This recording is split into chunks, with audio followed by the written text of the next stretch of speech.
It started with a simple question that nobody wanted to answer out loud. What happens when the system meant to protect people stops working and the bad guys keep winning? When bills pile up, families lose everything, and the people in charge just look the other way, some folks begin to feel trapped. They feel pushed into a corner with no exits left. And when that happens, the line between right and wrong starts to blur. This story takes place in a quiet farming area, the kind of place where neighbors know each other and handshakes still mean something. Or at least, they used to. On the surface, everything looked calm. Fields stretched for miles, barns stood tall, and life moved slow. But underneath that calm shell, something ugly was growing. Money was tight. Farms were failing. Banks held the power, and they weren't playing fair. A group of local farmers had been borrowing money just to survive. They trusted the system. They trusted the banks. But behind closed doors, deals were being twisted. Interest rates were changing without warning. Loans were flipped and sold like trading cards. And when farmers couldn't keep up, everything they owned was taken. Land, equipment, homes, generations of work gone in a blink. At the center of it all was a small group of men who met often and played cards together. On paper, they were businessmen. In real life, they were sharks. They knew how to bend rules, hide paper trails, and smile while ruining lives. They laughed about it. To them, it was just business. But to others, it was war. Two brothers watched their family fall apart piece by piece. They watched their father lose hope. They watched neighbors break down and walk away from land their families had worked for decades. Complaints went nowhere, lawyers cost too much, courts moved slow, and the banks kept winning. The brothers talked late at night, sitting at the kitchen table, coffee going cold. They didn't talk about revenge at first. They talked about fairness, about justice, about how things were supposed to work in America, but as weeks turned into months, those talks got darker, quieter. Heavier, they believed the men responsible hid behind money and paperwork. They believed these men felt untouchable, and maybe they were right. What makes this story so hard to sit with is that it doesn't start with hate. It starts with desperation. It starts with people feeling invisible. When no one listens long enough, some people stop talking and start acting. There was one place these men felt safe: a warehouse outside town. No signs, no cameras anyone knew about.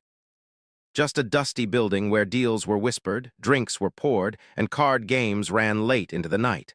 That warehouse became a symbol. To the brothers, it wasn't just a building. It was proof that the game was rigged. They didn't rush into anything. They planned. They waited. They watched. Every move was calm on the outside, even if everything inside them was burning. They told themselves they weren't monsters. They told themselves this was about balance, about sending a message that couldn't be ignored. But once you cross a certain line, there's no walking it back. That night was supposed to be like any other night for the men inside the warehouse. Cards on the table, money moving hands. Jokes floating through the air. They had no idea that the world they thought they controlled was about to flip upside down. Before we go any further, if stories like this make you think, hit that like button. Share this video with someone who enjoys deep, true stories. And don't forget to subscribe to the channel, because these are the kinds of stories that deserve to be remembered. Outside, the night was quiet, too quiet. The kind of silence that feels heavy on your chest. The kind that comes right before something breaks. The brothers sat in their truck with the engine off, watching the warehouse from a distance. No music, no talking, just breathing. Each second felt louder than the last. They knew that once they stepped out, there would be no undo button. No second chances. The law wouldn't save them. And neither would prayers. They had gone over this moment 1,000 times in their heads. Who would be inside, where they would sit? How long the card game usually lasted? They weren't guessing. They were sure. That certainty made it easier and scarier at the same time. Inside the warehouse, laughter echoed off the metal walls. Money slapped the table. Cigarette smoke hung thick in the air. The men inside felt comfortable, untouchable. They talked about farms like numbers on a page, like pieces on a board they could move whenever they wanted. None of them thought tonight would be different. The brothers stepped out into the cold air. Boots hit gravel. The sound was soft, but to them it felt loud enough to wake the whole county. Their hands didn't shake. Not yet. That came later. Right now, everything felt slow and clear, like time had decided to stretch itself thin. They reached the door and paused. One of them closed his eyes for just a second. Maybe he was thinking about their father, maybe about the land they lost, maybe about how this moment would change everything forever. Then the door opened. The room went quiet in a way that didn't feel natural. Conversations stopped mid-sentence. Cards froze in midair. Eyes lifted from the table, confused then annoyed.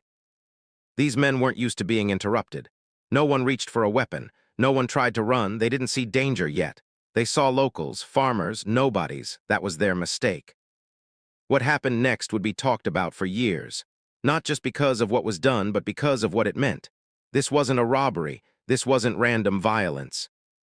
It was a statement, sharp and brutal, aimed straight at the heart of a broken system. The brothers didn't yell. They didn't rant. Their voices stayed low, steady. Every word carried weight. They spoke about land taken unfairly, about families ruined, about warnings ignored. The men at the table laughed at first, a nervous laugh. The kind people use when they think they're still in control. They weren't. As the truth sank in, fear replaced confidence. Chairs scraped the floor, hands went up, promises were made. Apologies came too late. The brothers listened, but their faces didn't change. To them, these words had lost all value. This was the moment where everything crossed from talk to action. The point of no return. From the outside, the warehouse looked the same as it always had, quiet, empty, harmless. But inside, the future of several lives was being decided in silence. And when the first shot rang out, it didn't sound loud. It sounded final. If this story has you hooked, don't forget to like the video, share it with someone who follows true crime, and subscribe to the channel so you don't miss the rest of this case and how it ends. When the echoes faded, there was no cheering, no relief, just the heavy understanding that nothing would ever be the same again. By the time the echo of the first shot died, the warehouse had changed forever. The air felt heavier, like it had thickened around the men inside.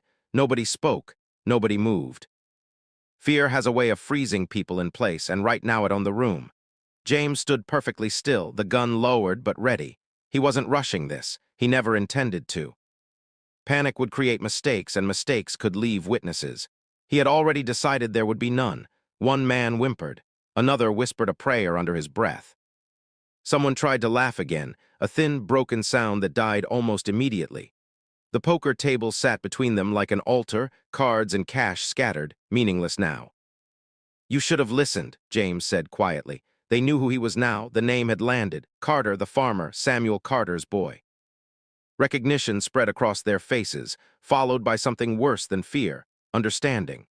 They finally saw the line connecting the land deal, the hospital bed, and the gun in James's hand. Lucky Haynes leaned back in his chair, trying to look calm. He had always believed confidence was armor. Gold rings glinted under the warehouse lights as he raised his palms slowly. "Now hold on," he said. "Let's talk this out." James looked at him for a long moment, not with rage, with disappointment. "You already talked," James said. "You talked with paperwork, with lawyers." "With lies?" Bobby moved to the side, covering the door. Anyone thinking about running saw the rifle and abandoned the idea instantly. The exits were no longer exits. They were just walls. Another man stood up too fast, chair crashing behind him. Bobby didn't fire. He didn't need to. The sound alone was enough to drop the man back into his seat, shaking. This wasn't chaos. It was control. James stepped forward, boots crunching softly on concrete. Each step felt deliberate, measured. He stopped at the edge of the table and looked down at the money piled there. "All this," he said, gesturing at it, "and you still needed to take a dying man's land." No one answered, because there was nothing left to say. Outside, the Delta night went on like nothing was wrong. Crickets sang. Wind moved through distant fields. From the road, Turner's warehouse looked dark and quiet, just another forgotten building along County Road 49. Inside, the reckoning had begun, and it was only just getting started. James moved his eyes from face to face. Grown men, some rich, some connected, some just stupid enough to sit at Lucky Haynes' table and think nothing bad could ever touch them. Sweat shined on their foreheads. Cigarette smoke hung in the air, sharp and sour. "You all knew," James said. His voice stayed calm, almost tired. "You knew what he was doing. You knew whose land it was, and you sat right here anyway." One man shook his head hard. "I didn't know, man, I swear, I just came to play cards." James looked at him, really looked. The fear was real, the denial too. "Doesn't matter," James said. "You still showed up." Bobby shifted his grip on the rifle. He didn't like this part. James knew it. Bobby had always been softer, always hoping things could end without blood. But they were past hope now, way past it. Lucky cleared his throat. James, he said, forcing a smile that didn't reach his eyes. Your daddy made a bad deal. That happens. That's business. You don't kill people over business. James turned to him slowly. You didn't do business, James said. You hunted him, you waited till he was weak, then you finished him with a pen. Lucky opened his mouth again, but nothing came out. James raised the gun, not pointing it yet, just enough to make the message clear. The room shifted, chairs scraped. Someone started crying openly now, loud and ugly. You took everything, James said. My father's land, his pride, his reason to keep breathing, and you slept fine at night. He paused. I didn't. The first man tried to stand again. Bobby fired this time. The shot was deafening inside the warehouse. The man dropped before he fully understood what happened. The body hit the floor hard, final. Silence slammed back into the room. Nobody moved after that.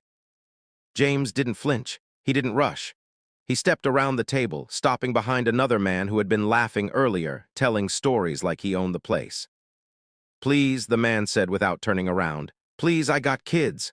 So did my father, James said. The shot came quick, clean, one less heartbeat in the world. Time stretched in strange ways after that. Minutes felt like seconds. Seconds felt like years. Each shot echoed and faded, replaced by a deeper quiet every time. The pile of fear in the room turned into something heavier, something final. Lucky slid out of his chair and dropped to his knees. The gold rings meant nothing now. The suit was stained. The swagger was gone. James, Lucky sobbed. I'll fix it. I'll give the land back. I'll give you anything. James looked down at him. You already took the one thing I can't get back, he said. The gun felt heavy in his hand, not because he was shaking, because he was. That was the scariest part of all. The warehouse clock ticked louder than it should have. Each second landed like a hammer. James could hear his own breathing now, slow and steady, like he was back in the fields at dawn. Calm didn't mean peace. It meant commitment. Lucky Haynes was still on his knees, crying hard, face twisted, fear washing away everything fake he'd ever worn. Mascara from panic streaked down his cheeks, mixing with sweat. The big shot boss was gone. What remained was a small man in a cheap suit who had thought paper and power made him untouchable. Carl Hendris stood nearby, stiff and pale. He hadn't begged. He hadn't cried, he just watched, jaw tight, eyes hollow. The system crushed him, Carl said quietly, almost to himself, until there was nothing left but this. James turned toward him. This, Carl continued, is what's left when decent men have no other options. James nodded once. Carl met his eyes. Then I'm sorry for you. Because you're gonna spend the rest of your life in a cage knowing you became the thing you hated most. James didn't argue. I know, Carl swallowed. Was it worth it? James looked past him, at Lucky shaking on the floor, at the bodies already still at the table where everything had started. His face didn't change. Ask me in 20 years, he said. The clock read 10:41 p.m. James raised the gun. Carl didn't turn away, didn't beg, didn't flinch. He stood straight, facing it like he'd faced everything else in his life. The shot rang out. Carl Hendris died on his feet. His body hit the concrete with a heavy thump that seemed to shake the whole building. 7 down, 4 to go. Lucky collapsed completely, hands pressed to the floor, sobbing so hard his shoulders shook. All the confidence was gone, no tricks left, just terror. Please, Lucky cried. Please, James. I'll do anything, anything. James stepped closer. The pistol felt like it weighed 1,000 pounds, not because it was heavy, because of what it meant. His hand didn't shake. That was the terrible thing. It was perfectly steady. James looked down at Lucky for a long moment, really looked at him, not the king of the poker table, not the man with connections and lawyers. Just a scared human being who finally understood there was no deal left to make. You know what the worst part is, Lucky? James said slowly. Lucky nodded hard, tears flying. Yes, I know, It's not that you stole our land, James cut in. His voice stayed low, controlled. It's not even that you destroyed my father. Lucky froze, listening like his life depended on every word, because it did. It's that you thought you'd get away with it, James continued.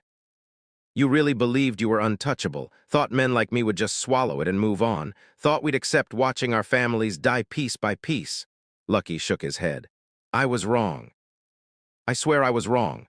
No, James said. You're scared, that's different. Lucky looked up at him, eyes red and swollen, tears cutting clean lines through the dirt on his face. The gold rings clinked as his hands trembled. What do you want me to say? Lucky whispered. Tell me what you want. James felt something cold settle deeper in his chest. The last soft place closed. Nothing, he said. There's nothing you can say that matters anymore. He stepped back, lifted the pistol. Lucky squeezed his eyes shut, lips moving in silent prayer. The clock clicked over to 10:44 p.m. The shot cracked through the warehouse, louder than the others, like punctuation at the end of a long sentence. Lucky Haynes fell forward, face hitting the concrete. No movement, no sound, 8 down, 3 to go. For a moment, James believed that was it. The end of the list, the end of the night. That everyone connected to Lucky's poison had already been dealt with. He was wrong. There were only supposed to be 8 men at the game. That's what the brothers had planned for. That's what the information said. But life doesn't follow plans. 3 more men had arrived late. They never even made it inside. Jerry Coleman, 51, had driven in from Yazoo City. Patrick Walsh, 37, was passing through on his way to Vicksburg. And Michael Dunn, just 18 years old, Jerry's nephew, had tagged along to watch and learn, excited just to sit near grown men and cards and money. They pulled in around 10:30 p.m. Saw James's truck parked outside. Thought the game might already be full, decided to wait in the car. They fell asleep. They didn't hear the gunshots, didn't hear the screams. Didn't know 11 lives were being erased just feet away. At 10:47 p.m., Jerry woke up. He stretched, yawned, and said they'd waited long enough. He opened the car door just as James and Bobby stepped out of the warehouse. Their eyes met across 30 feet of gravel. Jerry saw the guns, saw the blood on James's hands. Understood everything in one instant. Run, Jerry screamed, but there was nowhere to go. County Road 49 was empty. The nearest house sat a mile away. Darkness swallowed everything else. The 3 men bolted from the car, splitting up without thinking, each hoping maybe one of them would live long enough to tell someone what happened. Patrick Walsh ran toward the cotton fields. He made it about 15 yards. Bobby raised the rifle, fired once. Patrick fell face first into freshly turned dirt that smelled like fertilizer and rain that would never come. Michael Dunn ran for the tree line. James went after him. The kid was fast, long legs pumping, breath coming in sharp, terrified gasps. For a second, it looked like he might make it. Like he might disappear into the dark and live. Then his foot caught on a root. He hit the ground hard, scrambled, turned. James stood there, gun raised, aimed straight at his chest. Please, Michael whispered. His voice shook so bad it barely sounded human. I'm just a kid, I don't even know what's going on. James saw his own sons in that face. Saw every boy who'd ever been scared and lost and in over his head. The ice around his heart cracked just a little. Wrong place, James said quietly. Wrong time. I won't tell anyone, Michael cried. I swear I didn't see nothing.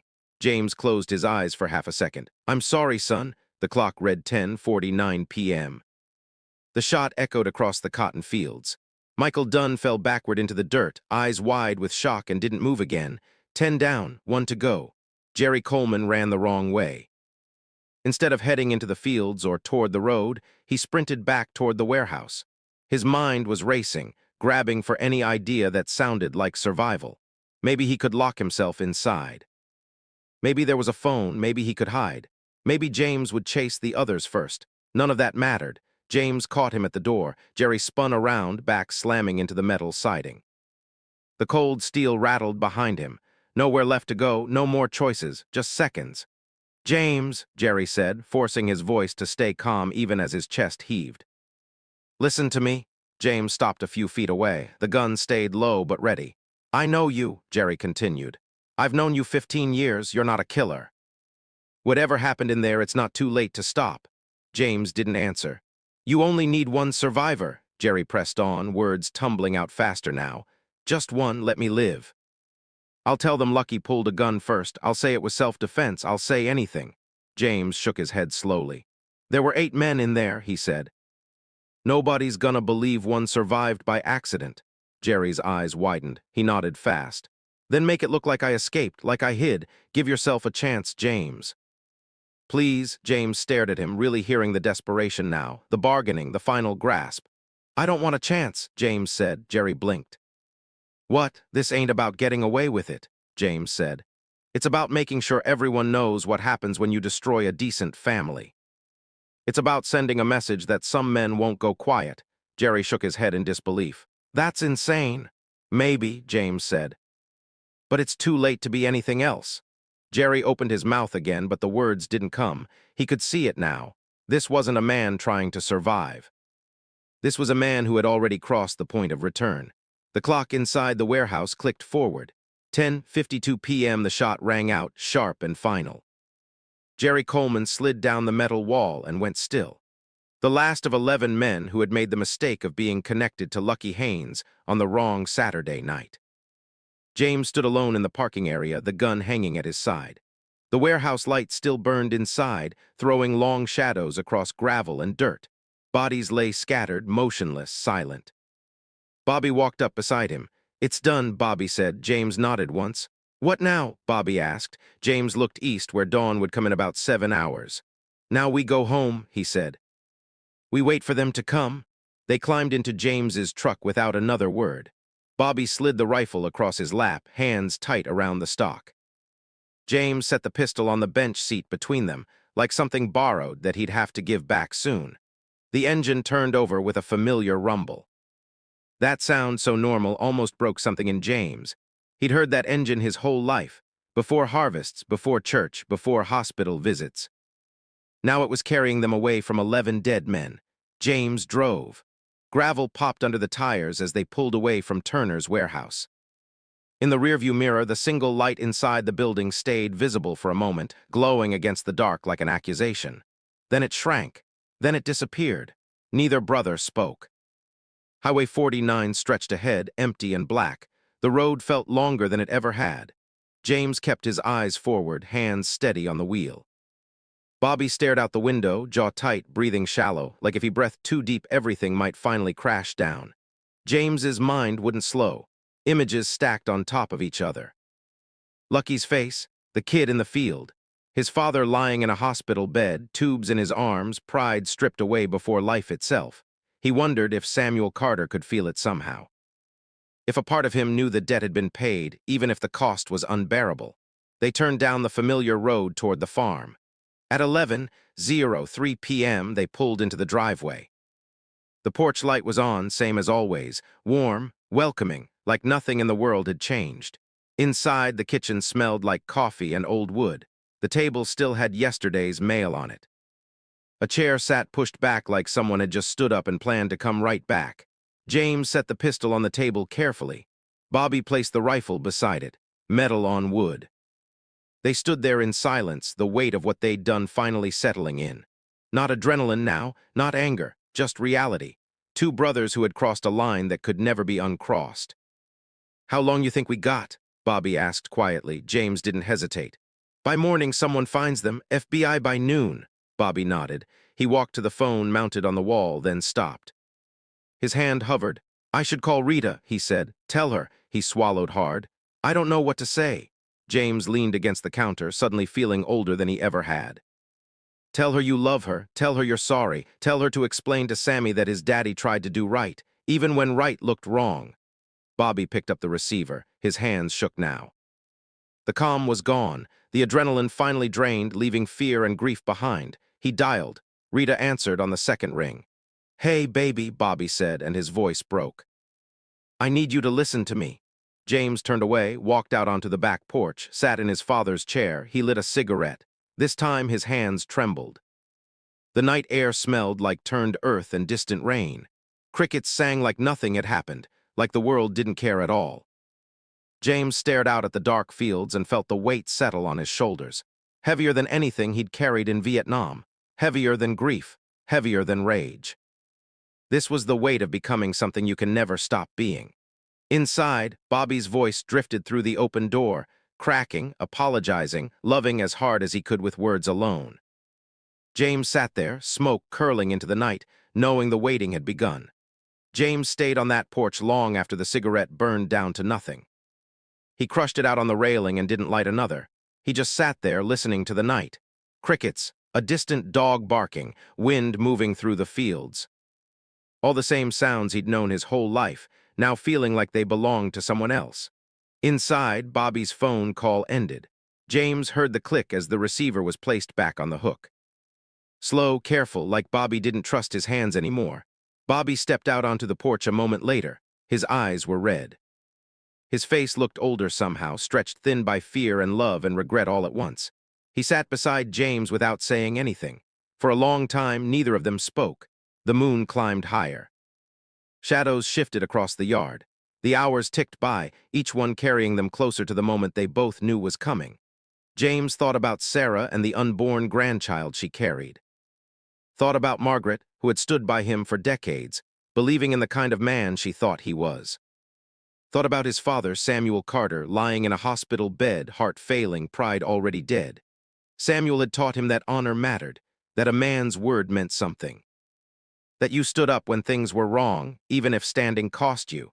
James wondered if his father would have understood, or if he would have begged him not to do this. The question gnawed at him with no answer coming. At 11:17 p.m., something inside James finally broke. Tears came without warning, quiet at first, then harder, not loud sobs. Just a deep, shaking release that had been locked inside him since Vietnam. He cried for the man he used to be, for the version of himself who believed the world made sense. Who believed doing the right thing would protect you. That man was gone now. He had died in Turner's warehouse. What remained was just a shell waiting for consequences. Bobby didn't say anything. He didn't need to. He just sat there, close enough to remind James he wasn't alone, even now. The night kept moving. At 6:47 a.m., a truck driver named Willie Jameson turned onto County Road 49. He'd been hauling freight across the South for over 2 decades. Knew every back road like the lines on his hands. He was behind schedule and cutting through to save time. The sun was just coming up, painting the Delta sky soft orange and pink. Cool morning, light breeze, the kind of day that usually promised nothing but routine. Then he saw the bodies. At first, his brain refused to accept it. 3 men lying in the gravel outside Turner's warehouse. Too still, too wrong, shapes that didn't belong to sleep. Willie slowed his rig, heart pounding. Pulled onto the shoulder. Sat there gripping the wheel, telling himself he was mistaken. He wasn't. Decent men don't keep driving. Willie climbed down from his cab, legs unsteady, gravel crunching loud in the quiet morning. The smell hit him before he reached them. Metal and waste. A smell he'd known once in Korea and hoped never to know again. He didn't touch the bodies, didn't get close enough to see their faces. He looked toward the warehouse door instead. It was open. Inside, 8 more bodies lay scattered across the concrete floor. Willie turned away and vomited into the dirt. Hands shaking, he ran back to his truck and grabbed the CB radio. "Breaker, breaker," he said, his voice cracking. "This is Big Willie on County Road 49. I need police. Sheriff, FBI, I don't know. There's bodies everywhere. Turner's warehouse. 11, maybe more. All dead. Send everyone." At 7:02 a.m., the call reached the Yazoo County Sheriff's Office. Deputy Sarah Mitchell took it. She'd answered plenty of bad calls before, wrecks, fights, domestic messes, but this one was different. She could hear it in Willie Jameson's voice. The panic wasn't fading, it was growing. She didn't waste time. She radioed Sheriff Tom Beckworth at home. Beckworth had been sheriff for 11 years, 56 years old. He'd seen Delta violence up close, bar fights that ended wrong. Husbands who snapped, deals gone bad. But when he pulled up to Turner's warehouse at 7:18 a.m., and saw Willie Jameson sitting on the running board of his truck, rocking back and forth, pale as paper, Beckworth knew this wasn't like anything else. "How many?" Beckworth asked. Willie couldn't speak. He just lifted both hands, fingers spread wide. 11. Beckworth walked toward the warehouse. The morning sun was fully up now, bright and uncaring. It lit everything with brutal honesty. Blood on gravel, a shoe lying where someone had lost it, a door hanging open like it was still inviting people in. Inside, the smell hit him hard. Blood. Gun smoke, heat already starting to work on flesh. 8 bodies lay across the concrete floor, money scattered like trash, shell casings everywhere. The poker table flipped on its side. Beckworth recognized faces. Marcus Webb. He'd worked for the county not long ago. Lucky Haynes. A name Beckworth had known for years but never quite pinned down. Men with connections. Men who always seemed to walk away clean. This wasn't chaos. This was execution. Beckworth keyed his radio, forcing his voice to stay steady. "This is Sheriff Beckworth. I need FBI at Turner's warehouse on County Road 49. Multiple homicides. 11 confirmed." He paused, looking around at the carnage. "Scene is extensive, appears targeted. Send everyone." While deputies secured the area, life went on just a few miles away. In Silver City, Rita Carter was making breakfast, scrambled eggs, toast. Orange juice in Sammy's favorite cup with cartoon characters on it. The radio played soft country music. Sunday morning light filled the kitchen, warm and safe. Sammy asked when they could go see Grandpa Samuel at the hospital. "Maybe after church," Rita said, smiling. She wiped egg off his cheek and hummed along with the song playing. She'd heard Bobby come home late, heard him talking with James on the porch. That wasn't unusual. Farm life didn't run on a clock. For a few more hours, everything felt normal. By 9:30 a.m., FBI Special Agent Harold Briggs arrived from Jackson. 52 years old, 26 years with the Bureau. He'd worked bank robberies, civil rights cases, murders that had changed history. He thought he'd seen the worst of people. This was different. Briggs walked the scene with Beckworth, crouching, studying angles, counting casings. His face stayed controlled, but his eyes didn't miss anything. "2 shooters at least," Briggs said. "Possibly 3, multiple weapons. They came prepared." "This wasn't rage," Beckworth said quietly. "No," Briggs agreed. "This was planned." Beckworth hesitated, then spoke. "I know who did it." Briggs looked up. "How?" "Because he came to me," Beckworth said. "James Carter, Monday morning, said Lucky Haynes had taken his father's land, wanted help. I told him it was a civil matter, needed a lawyer." Briggs didn't say anything, he just listened. 5 days later," Beckworth continued, "Lucky Haynes is dead. Along with 10 others. Briggs read through the folder Beckworth handed him. Loan documents, deeds, legal language that looked clean but felt rotten. "So this was revenge," Briggs said. "This was justice to him," Beckworth replied, then shook his head. "But that doesn't make it right." The investigation spread fast. Forensics teams arrived. Evidence was logged. Ballistics came back. 3 weapons, a .45 pistol, a hunting rifle, a shotgun, 2 of them registered to James Carter. By Wednesday, the timeline was clear, and by then the whole county was talking.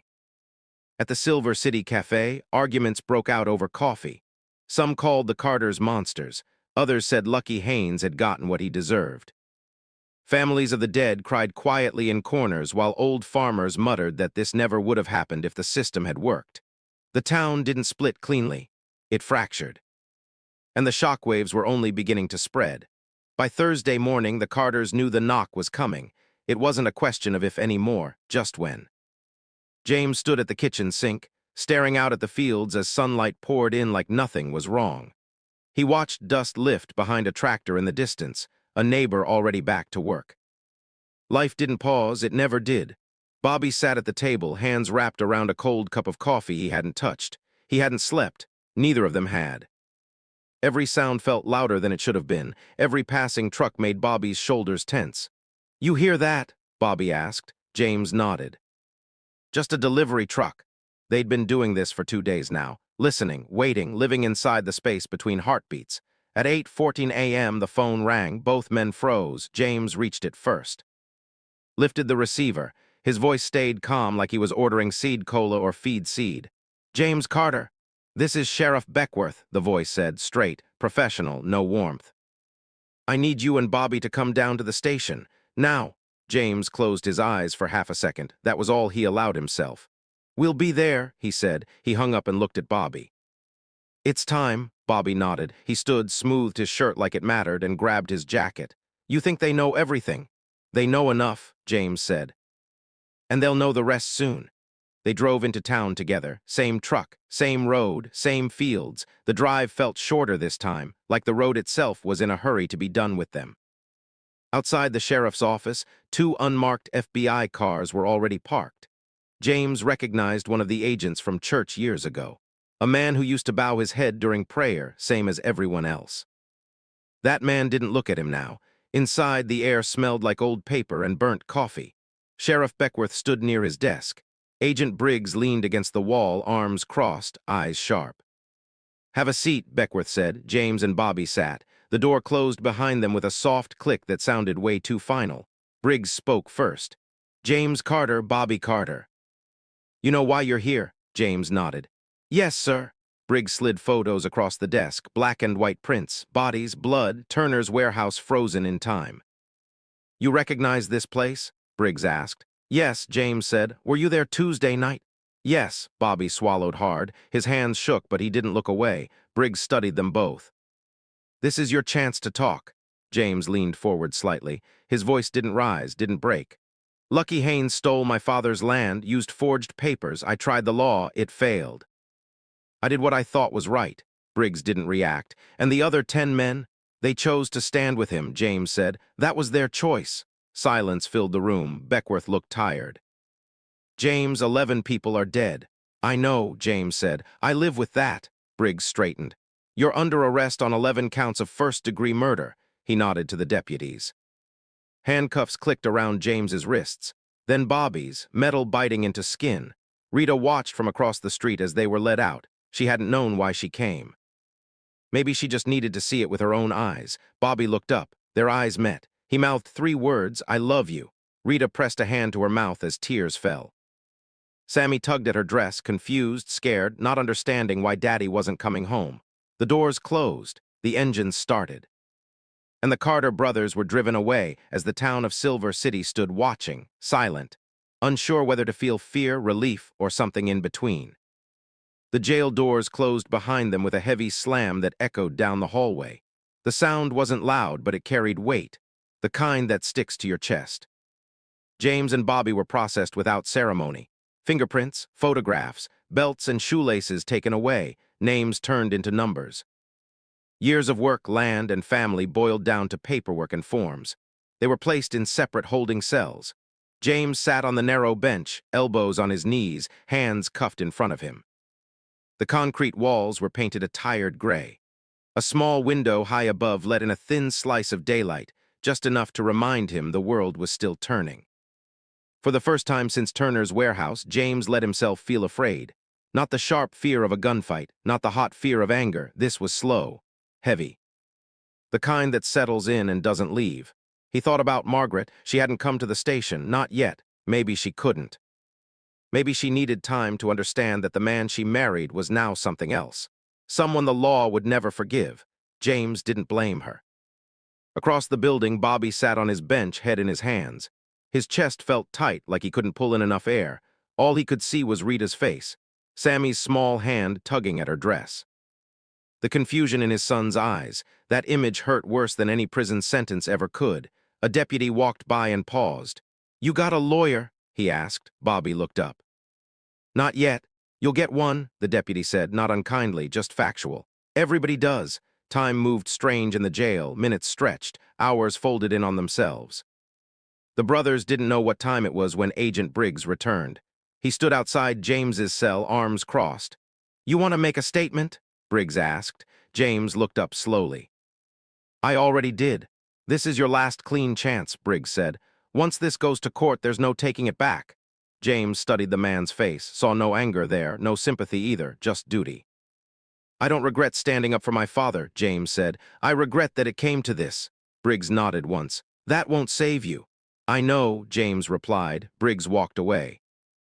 By late afternoon, news trucks lined the street outside the jail. Reporters spoke into microphones, voices urgent, words sharp. 11 dead. Vigilante justice. Land dispute turns deadly. A town in shock. Inside, James and Bobby were moved to their cells for the night. Steel doors, narrow beds, thin blankets that smelled like bleach and old sweat. When the lights dimmed, sleep didn't come. James lay staring at the ceiling, replaying every choice he'd made. Every moment where things could have turned another way. Every door that had quietly closed. Bobby lay on his side, facing the wall, whispering his son's name under his breath like a prayer. Outside the jail, Silver City tried to make sense of it all. Some folks locked their doors tighter that night. Others sat on their porches, talking in low voices about Lucky Haynes and how long he'd been untouchable. About how the Carters had done what nobody else dared to do. There was no agreement, only questions. And somewhere between right and wrong, 2 brothers lay awake in separate cells, knowing the rest of their lives would now be decided by strangers in suits and a system that had already failed them once. If this story has you hooked, don't forget to like the video, share it with someone who follows true crime, and subscribe to the channel so you don't miss the rest of this case and how it ends. The courtroom filled early on the first day of the hearing. By sunrise, people were already lining up outside the Yazoo County courthouse. Farmers in work boots, church folks in pressed clothes. Reporters carrying cameras and notebooks, hungry for every detail. Nobody said much. They didn't need to. Everyone knew why they were there. James and Bobby were brought in through a side door. They wore the same clothes they'd been arrested in, wrinkled now, heavy with days of sweat and worry. Shackles clinked softly around their ankles, a sound that followed them into the room like a reminder of who was in charge now. James scanned the benches. He saw Margaret sitting in the second row. Her hands were folded tight in her lap. Her face calm but pale. She didn't cry. She didn't look away when James met her eyes. She just nodded once, small, steady. That nod did more for him than any prayer ever had. Bobby spotted Rita farther back. Sammy sat beside her, feet swinging, too young to understand why the room felt so heavy. When Bobby looked at him, Sammy smiled and waved. Bobby had to look away. The judge entered. Everyone stood, then sat. The charges were read slowly. 11 counts of first-degree murder. Each one landing like a hammer. The words were clean and legal, stripped of emotion. They didn't talk about land or family or broken systems, just death, just numbers. The prosecutor stood. She was sharp, confident, spoke like this case was already finished. She painted the Carters as cold men who took the law into their own hands. Men who planned and executed an attack with military precision. Men who decided they were above everyone else. She talked about fear, about chaos, about what happens when people stop trusting the law. James listened without reacting. Bobby clenched his jaw until it hurt. Then the defense stood. A local attorney named Henry Wallace, gray hair, soft voice. A man who'd spent his career defending people nobody else would. He didn't deny what happened. He didn't argue the deaths away. He talked about context. He talked about Lucky Haynes. About forged deeds. About a system that moved slow when poor people were hurt and fast when powerful men complained. He talked about desperation. About what happens when every legal door gets slammed shut. This is not a case about monsters, Wallace said. It's a case about men pushed past their breaking point. Murmurs rippled through the room. The judge called for order. Outside, cameras flashed. Reporters whispered into microphones. The story spread past the county line, then the state line. By noon, it was national news. Back inside, witnesses were called. A clerk from the land office testified about irregular documents. A banker spoke about loans tied to Lucky Haynes shell companies. A former employee admitted under oath that papers had been altered. Each piece chipped away at the clean image Lucky Haynes had worn for years. Still, 11 bodies were 11 bodies. By late afternoon, the judge denied bail. James felt the decision settle in his chest. Heavy but expected. As they were led out, Margaret stood. She didn't speak. She reached out and touched James's arm as he passed. "I'm here," she said quietly. Bobby heard Rita whisper the same thing through tears. Outside, the sun dipped low. The crowd slowly dispersed, arguments starting in parking lots and on sidewalks. Some said justice was finally catching up. Others said it had already failed. That night, back in their cells, James and Bobby lay awake again. But this time, something had shifted. The truth was out. Not all of it, not enough to save them, but enough to make the world uncomfortable. And sometimes, discomfort is the first crack in a broken system. The second day of hearings cut even deeper. By morning, the courthouse steps were packed again. This time, signs appeared, some hand-painted, some neat and printed. A few said justice for the Carters, others read no excuses for murder. Deputies kept people separated, eyes sharp, hands near their belts. Inside, the air felt tighter than the day before. The prosecution called their strongest witnesses. A forensic expert walked the jury through bullet paths and timelines. Calm voice. Laser pointer tracing lines on photos of Turner's warehouse. He explained how the shooters moved, how they controlled the room, how fast it all happened. This was not panic, he said. This was deliberate. James kept his face still. Bobby felt each word hit like a punch. Then came ballistics. The weapons were displayed, cleaned, tagged, neutral objects now stripped of the weight they once carried. The expert confirmed what everyone already knew. The bullets matched the Carters' guns. The evidence was solid, unforgiving. The prosecutor leaned into it. These men were not cornered animals, she said. They were angry, they were armed, and they decided that killing was the answer. Some jurors nodded, others avoided looking at the photos. When the defense stood again, Henry Wallace moved slower this time. His voice stayed soft, but it carried. He called Samuel Carter's doctor. The doctor testified about Samuel's heart condition, about stress, about how the land loss had accelerated his decline, about a man who had worked his whole life only to watch it slip away through legal tricks he didn't understand. Then came the land records expert. He explained forged signatures, mismatched dates, how deeds could be manipulated without setting off alarms, how common it was for powerful people to exploit gaps in rural systems. Could this have been caught earlier? Wallace asked. Yes, the expert said. If anyone had been looking. The courtroom shifted. People leaned forward. The defense wasn't erasing the violence. They were reframing it, showing the long fuse that burned before the explosion. Still, no one denied the truth. 11 men were dead. Late in the afternoon, the judge addressed the room. This court recognizes the complexity of this case, he said. But complexity does not erase responsibility. The trial date was set, months away, enough time for the town to argue, for the media to speculate, for families to grieve on all sides. As James and Bobby were led out, reporters shouted questions. Do you regret it? Do you think you're heroes? Would you do it again? James didn't answer. Bobby didn't either. That night back in jail, Bobby finally spoke through the vent between their cells. You think the jury will understand? He asked. James was quiet for a long moment. I think they'll try. That enough? Bobby said. No, James replied, but it's all we get. Silence followed. Both men lay awake, listening to distant doors, muffled voices, the hum of lights that never fully turned off. Outside those walls, Silver City kept arguing. At dinner tables, in churches. On front porches late into the night, people picked sides, changed sides, questioned everything they thought they knew about right and wrong. The Carters became more than men, they became a symbol. And symbols don't belong to the people who create them. The months leading up to the trial moved slow and fast at the same time. For James and Bobby, days blurred together inside the jail.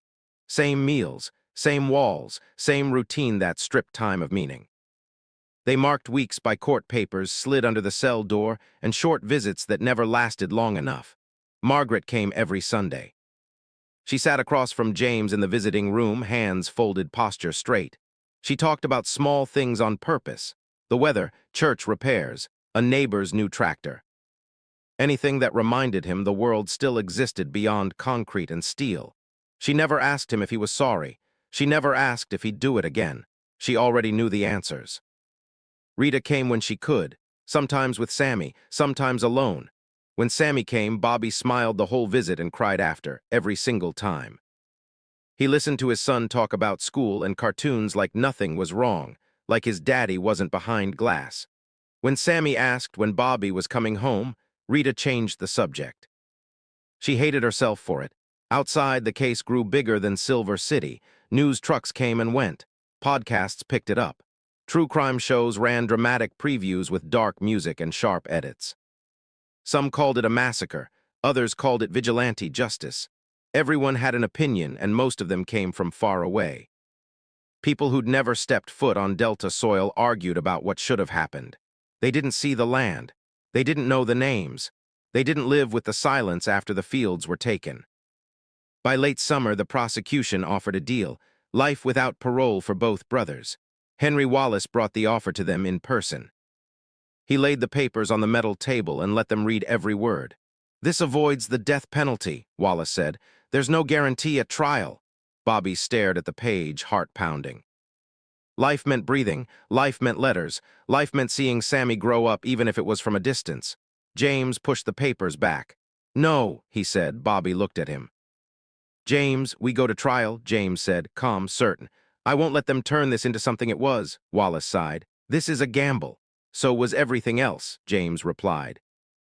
The deal was rejected. Word spread fast. Some people praised the courage, others called it pride. The media loved it either way. As fall rolled in, jury selection began. Hundreds were called. Dozens dismissed. People who admitted they'd already chosen sides were sent home. Others said they could be fair even when their voices shook. 12 were finally chosen, 6 men, 6 women.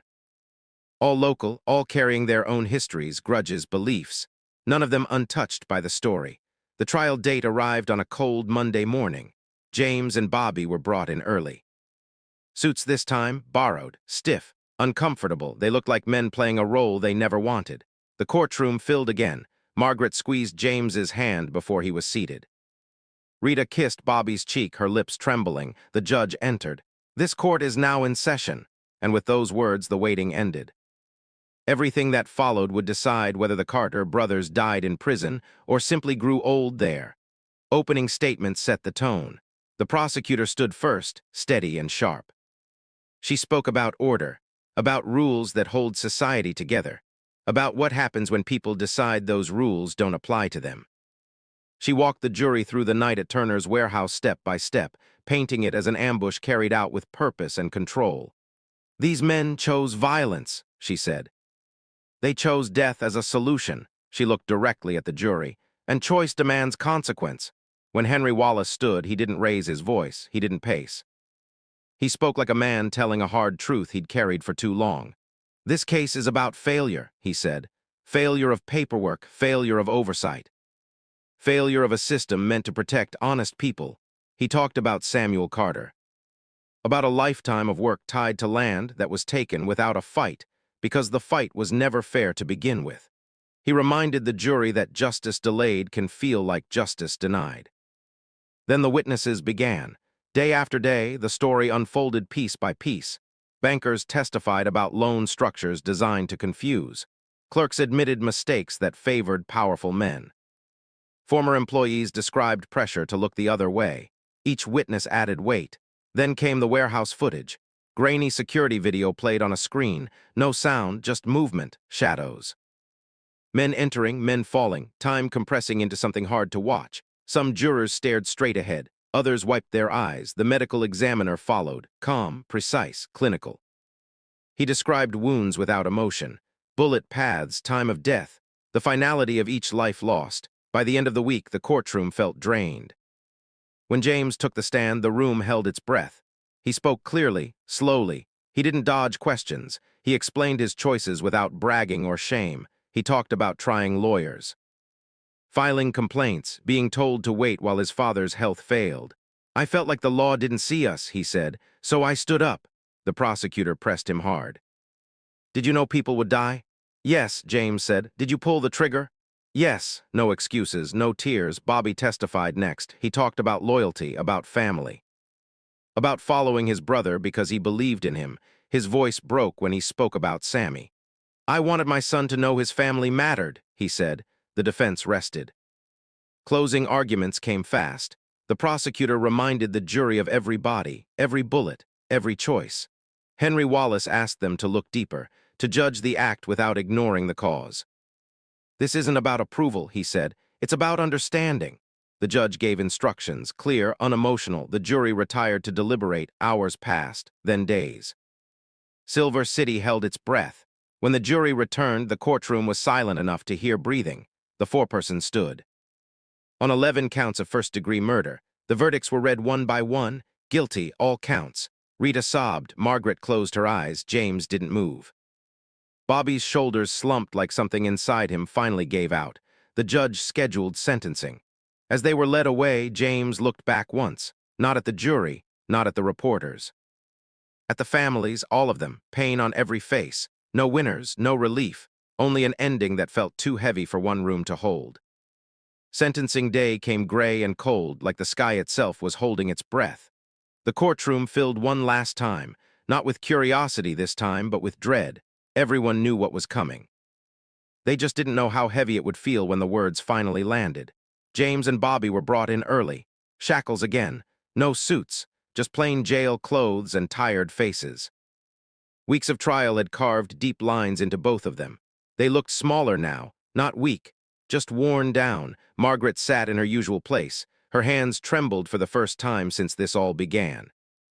Rita held Sammy close, his head pressed into her side. He sensed something was wrong, even if he didn't understand it. The judge entered. No speeches, no drama, just procedure. The prosecutor spoke first. She asked for the maximum sentence. She spoke for the dead, for their families, for the rule of law. Her voice stayed steady, but her words were sharp. These were calculated acts, she said. 11 lives were taken. The law cannot bend for sympathy. Family members of the victims were allowed to speak. One by one they stood. A mother talked about her son who would never come home. A wife spoke about empty chairs at dinner. A brother shouted through tears, calling the Carters cowards. Deputies stepped closer but let him finish. Each voice added weight, each story pressed down harder. Then it was James's turn. He stood slowly, shackles clinked. The sound echoed through the room. He didn't look at the judge at first, he looked at the families. "I won't ask for forgiveness," James said. His voice was calm but tired. "I know some things can't be forgiven," he paused. "I loved my father. I believed I was protecting what was rightfully his. That belief doesn't erase what I did, and it doesn't bring anyone back." He finally turned to the judge. "I accept whatever sentence you give." Bobby stood next. His hands shook. "I followed my brother," he said. "That's the truth. I don't regret standing by my family. I regret the pain this caused." His voice cracked when he looked at Rita and Sammy. "I'm sorry I won't be there," he said softly. The judge adjusted his glasses and began reading. Each word felt slow, deliberate, like time itself had thickened. On each count of first-degree murder, the sentence was life in prison, 11 times to be served consecutively, no parole. No early release. A quiet gasp rippled through the courtroom. Rita collapsed into the bench, sobbing. Margaret sat perfectly still, tears sliding down her face without a sound. James closed his eyes. Bobby let out a breath he didn't know he was holding. Life meant life. As deputies led them away, James turned once more toward the room. He didn't raise his voice. He didn't argue. He simply said, "Take care of the land." Then they were gone, steel doors closed. The room stayed full for a long moment after, like no one knew how to leave. Like the weight of what had happened had glued everyone in place. Outside, cameras flashed. Reporters spoke fast, voices urgent. Inside, families hugged, cried, argued.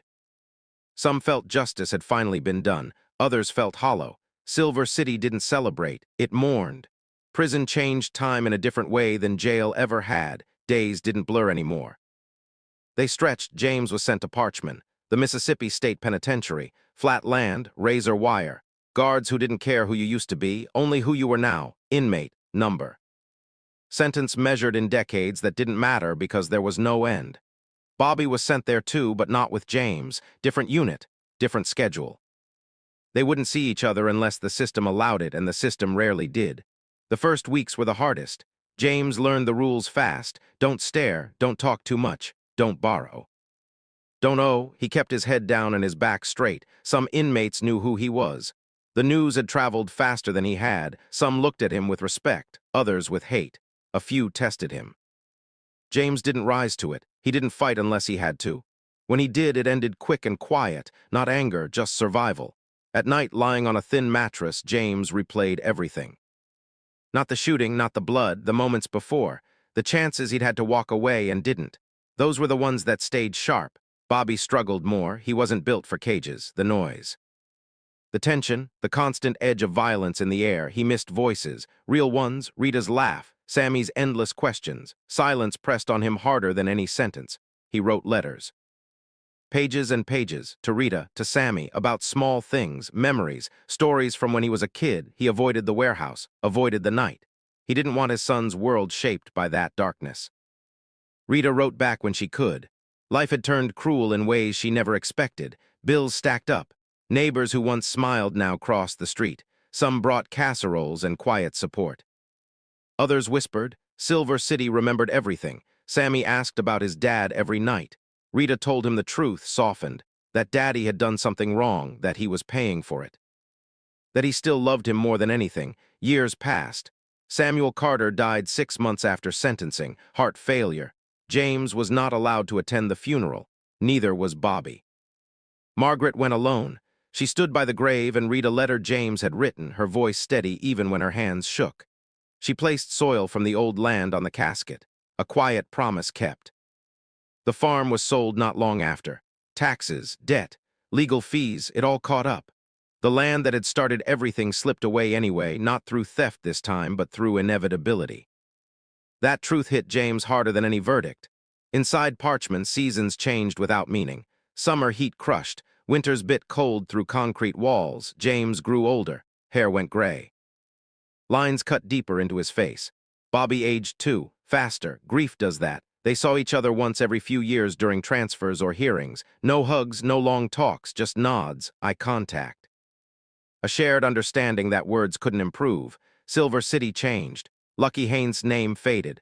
New scandals replaced old ones. Different men took power. Some learned lessons, others didn't. The system adjusted just enough to look better without truly fixing itself.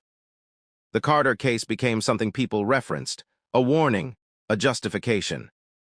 A debate, true crime shows moved on. New stories, new blood. But in the Delta, older folks still spoke about it in low voices, especially when land deals came up, especially when paperwork looked too clean. James lived long enough to see Sammy graduate high school. Rita sent photos. James kept them folded in his Bible. Bobby cried when he got that letter. Quiet tears, face turned toward the wall. They never asked for forgiveness. They never claimed innocence. They carried what they'd done like a weight that never got lighter, only more familiar. In the end, the story didn't resolve cleanly. It didn't teach a perfect lesson. It just left scars on a family, on a town, on a system that failed before the first shot was ever fired. And somewhere behind prison walls, two brothers lived out the rest of their lives knowing that doing what felt right can still destroy everything you love. Years passed, but the case never truly went quiet. It faded from headlines, slipped out of court transcripts and newsrooms, but it stayed alive in conversations where people spoke carefully. In kitchens late at night, in bars just before closing, in courtrooms when lawyers whispered about motive and mercy. The Carter case became shorthand for something bigger than two brothers and 11 graves. It became a question people didn't want to answer. In Jackson, law schools used it as a hypothetical. Professors asked students to argue both sides. Premeditation versus provocation. Moral responsibility versus systemic failure. The students debated cleanly, academically, detached from the smell of blood and gunpowder. Detached from the weight that had bent two men's lives into something unrecognizable. In Yazoo County, there was no detachment. Sheriff Tom Beckworth carried it until the end. After leaving office, he tried to live quietly, fishing when he could, church on Sundays. But the warehouse came back to him at night. 11 bodies, the sound of his boots on concrete. The realization that James Carter had stood in his office asking for help, and he had followed the law instead of his instinct. Beckworth never said the words out loud, but those close to him knew. If he had pushed harder, if he had looked deeper, if he had treated Lucky Haynes as a threat instead of a nuisance, history does not care about ifs. Beckworth died believing the law had done its job and failed its people at the same time. Both truths existing together, unresolved. FBI agent Harold Briggs retired and moved north, but he gave interviews years later. Not often, only when asked directly. He never softened the facts. This was mass murder, he said, planned.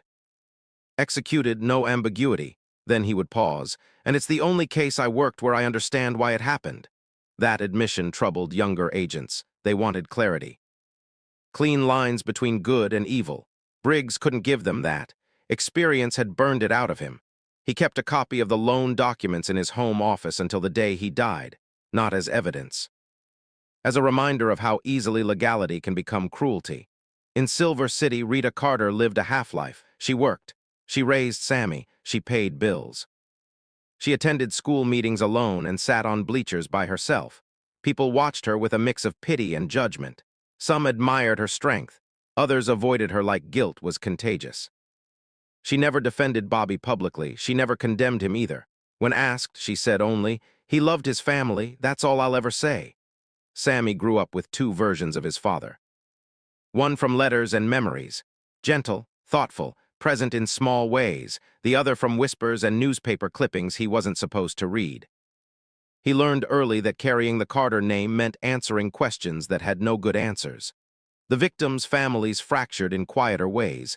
Some clung to anger, others to grief. A few to understanding they didn't want but couldn't escape. Children grew up knowing their fathers had been killed in a warehouse on a Saturday night for reasons that never sounded simple no matter how many times they were explained. No one. The land that had sparked everything changed hands again and again. New owners planted soybeans where cotton once grew. Tractors moved across soil that held 3 generations of Carter sweat and blood, indifferent to history.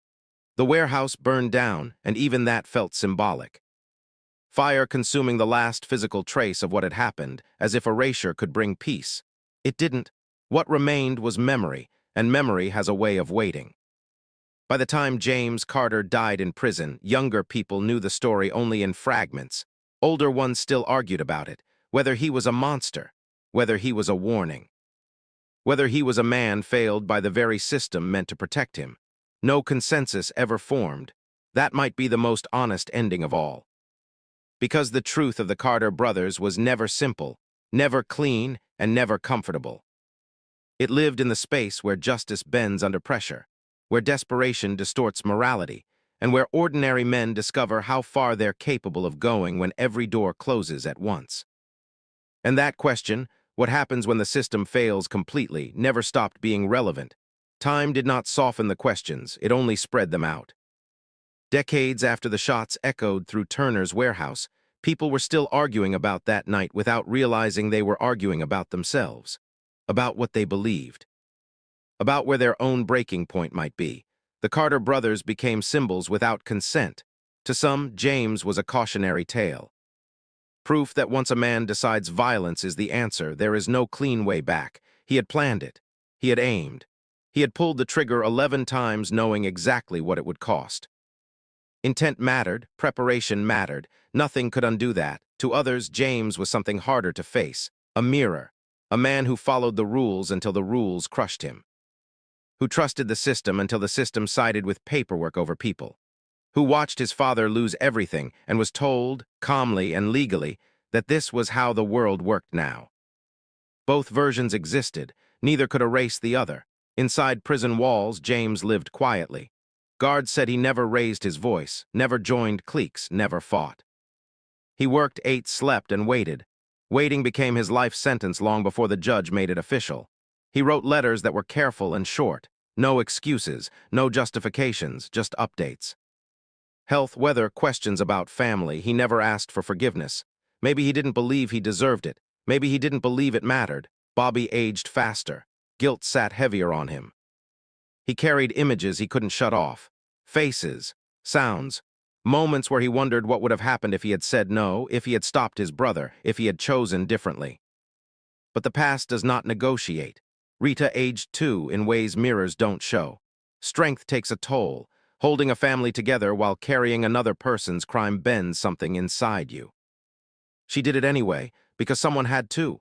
Sammy grew up learning that love and shame can exist in the same place, that a man can be both caring and condemned. That life does not hand out clean stories. When he became a father himself, he understood something new. Not approval, not absolution, just understanding. And sometimes understanding is the heaviest burden of all. The county moved on the way places always do, slowly, unevenly, forgetting just enough to function. New people arrived who didn't know the names, didn't feel the weight, didn't understand why old-timers went quiet when County Road 49 came up. History doesn't disappear. It just waits for the right moment to resurface. Every few years, someone would write an article, or pitch a documentary, or ask an uncomfortable question at a town meeting. And for a brief moment, the past would breathe again. 11 men, 2 brothers, one system that failed before a single bullet was fired. No monument marks the spot. No plaque explains the lesson. The land grows crops. The road carries traffic. Life goes on. But the question never leaves. What are decent people supposed to do when the system protects predators and punishes patients? When legality and morality split apart, when every lawful door is closed and only one path feels left, there is no answer that satisfies everyone, only consequences. James Carter died knowing what he had done could never be undone. Bobby Carter lives knowing the same truth every morning he wakes up. Families on both sides live with absence instead of closure. And somewhere in quiet moments, people still ask themselves the question James was asked that night. Was it worth it? No one has ever agreed on the answer. 50 years is a long time, but it doesn't erase scars. It just buries them under routines and new faces. Rural America didn't heal after that night. It adjusted, found new ways to struggle. Different paperwork, different lenders, same pressure. Families still lost land, still lost dignity, still found themselves trapped in systems that spoke softly while taking everything. Most people didn't pick up guns. Most people swallowed it and moved on. But every year somewhere, someone reached the edge and looked down. The Carter farmhouse still stood, though the family didn't. New owners came and went. Fresh paint on old wood. Children laughed in a yard where two brothers once sat, drinking beer, already knowing their lives were over. The walls held no memory for those inside them. History rarely announces itself. Turner's warehouse site became an empty lot. Weeds, dirt. Teenagers parking at night, radios low, unaware they were sitting on ground soaked in blood and desperation. No sign warned them. No marker explained what had happened there. The Delta covered it all the way it always does. Crops grew. Seasons turned. Tractors rolled over soil that remembered more than people did. Revenge didn't bring back what was lost. It didn't save Samuel Carter, didn't return the land, didn't give Sammy a normal childhood, didn't spare 11 families from grief that followed them for the rest of their lives. It only multiplied loss. James Carter protected his family's honor the only way he believed was left. In doing so, he destroyed his own soul. He stopped a predator and became something just as final. He won one fight and lost everything else. He spent decades in a cell thinking about moments that couldn't be rewound, about hands that stayed steady when they shouldn't have, about a line crossed so completely it vanished behind him. The story has no heroes, only people. Flawed, desperate, afraid, proud, and pushed too far. A father who believed honor mattered. Sons who believed blood could balance the scales. Victims who made bad choices. Victims who made none at all.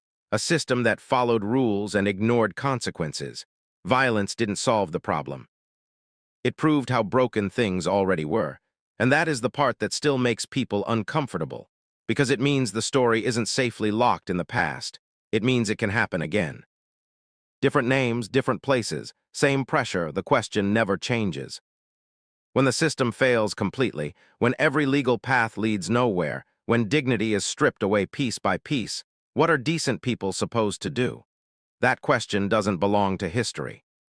It belongs to now. The hardest truth is the simplest one. Violence doesn't end in justice. It just hands it new victims. James Carter believed he was standing up for something that mattered: honor. Family, a father who had done everything right and still lost. In that moment, pulling the trigger felt like taking control back from a world that had stripped him bare. But control is an illusion. The bullets stopped Lucky Haynes, but they didn't fix the system that created him. They didn't rebuild trust. They didn't bring peace. They only ensured that pain would keep spreading, quietly, through generations that had nothing to do with that Saturday night. The Carter brothers became a warning written in blood. Not a warning about crime, but about pressure. About what happens when people are told again and again that the law cannot help them. That patience is weakness. That survival belongs to the ruthless. Broken systems don't just fail people, they shape them. And sometimes they shape them into monsters who were never born that way. James Carter died with the question still hanging over him. Bobby Carter lives with it every single day. Families on both sides carry it in different forms. Silence, anger, confusion, absence. There is no clean ending, no lesson that fits on a plaque. No moment where justice stands up and says it worked. Only a reminder that the line between justice and revenge is thinner than we want to admit. That ordinary people are capable of extraordinary harm when pushed far enough. And that ignoring injustice doesn't make it disappear. It just lets it grow teeth. If this story made you think, if it made you uncomfortable, if it forced you to ask yourself where you would draw the line, take a second to like and share this video. Subscribe to the channel for more true stories that challenge what we believe about right and wrong, about law and morality, and about how far people can be pushed before something breaks. Drop a comment below. What would you have done in James Carter's place? Where does justice end and vengeance begin? Because these stories aren't just history, they're warnings. Long after the trials ended and the cells closed behind them, the echo of that night kept traveling. It showed up in small ways. A farmer hesitating before signing a loan. A sheriff pausing a little longer when someone walked into his office asking for help. A family deciding to sell early rather than fight a system they didn't trust anymore. Fear didn't announce itself. It just settled in. People learned the wrong lesson and the right one at the same time. Some believed force was the answer if the law failed. Others believed silence was safer than resistance. Neither belief brought real justice. They just shaped behavior. James Carter didn't wake up one day wanting to become a killer. That's the part people struggle with. Monsters are supposed to be obvious, loud, cruel from the start. But James had been a farmer, a son, a brother, a man who showed up when he said he would. He trusted contracts, trusted officials, trusted that doing things the right way mattered. That trust didn't break all at once. It cracked, then cracked again each time he was told no. Each time paperwork mattered more than people. Each time his father's dignity was dismissed as collateral damage. By the time the guns came out, the decision had already been made in his mind. The violence was just the final step. That's what makes the story dangerous. Not because it excuses what happened, but because it shows how easy it is to slide from right to wrong without noticing the exact moment you cross the line. How anger dressed up as duty can feel clean. How revenge can pretend to be justice when everything else has failed. Communities like Yazoo County carry these stories quietly. They don't put them in museums. They don't teach them in school. They pass them down in tone shifts and half-finished sentences, in warnings that sound like advice. Don't trust the banks too much. Get everything in writing. Don't wait for help that's never coming. Survival wisdom, learned the hard way. The Carter story didn't end when James died or when Bobby aged behind bars. It lived on in every moment someone felt cornered and wondered how far they were willing to go. In every choice between walking away and standing up, between patience and rage. History doesn't repeat itself exactly, but pressure does, and pressure reveals what people are made of. Time keeps moving even when answers don't. The people connected to that night carried on in different ways. Some tried to forget. Others couldn't. Some told themselves it was all inevitable. Others believed one small change could have stopped everything. Every version lived side by side, none of them fully satisfying. What stayed constant was the weight. Not just on the Carters, but on the county, on the families, on anyone who had watched the system fail and wondered if they might be next. The fear wasn't loud. It didn't show itself in riots or protests. It showed up in hesitation, in distrust, in the quiet knowledge that being right doesn't always mean being protected. James Carter's story became less about what he did and more about what led him there. People argued less about the bullets and more about the steps before them, the ignored warning signs, the legal loopholes, the moments when someone could have intervened and didn't, because stopping violence is easier before it begins. Once it starts, there are no clean hands left. The tragedy wasn't just that 11 men died. It was that so many chances to prevent it had existed and slipped away unnoticed. A loan approved without scrutiny. A complaint dismissed as a civil matter. A community that knew something was wrong but chose comfort over confrontation. Those choices didn't feel violent at the time, but they stacked up. And when they finally collapsed, they did so all at once. The Carter brothers didn't create that broken system. They exposed it in the most brutal way possible. Their actions forced a conversation people had avoided for years, but at a cost no one could justify. That's the legacy. Not revenge, not justice, exposure. A reminder that systems don't fail in dramatic moments. They fail slowly, quietly, paperwork by paperwork, until someone breaks under the weight. And when that happens, everyone pays, whether they were involved or not. The Mississippi Delta kept breathing, crops kept growing, new families moved in, old ones faded out. Life continued the way it always does, indifferent to lessons humans struggle to learn. But beneath it all, the story stayed buried, waiting. Because as long as systems value profit over people, as long as power hides behind legality, as long as dignity can be taken without consequence, the conditions that created James Carter will exist somewhere. And the most uncomfortable truth of all is this: the difference between an ordinary man and a monster isn't always character. Sometimes it's pressure.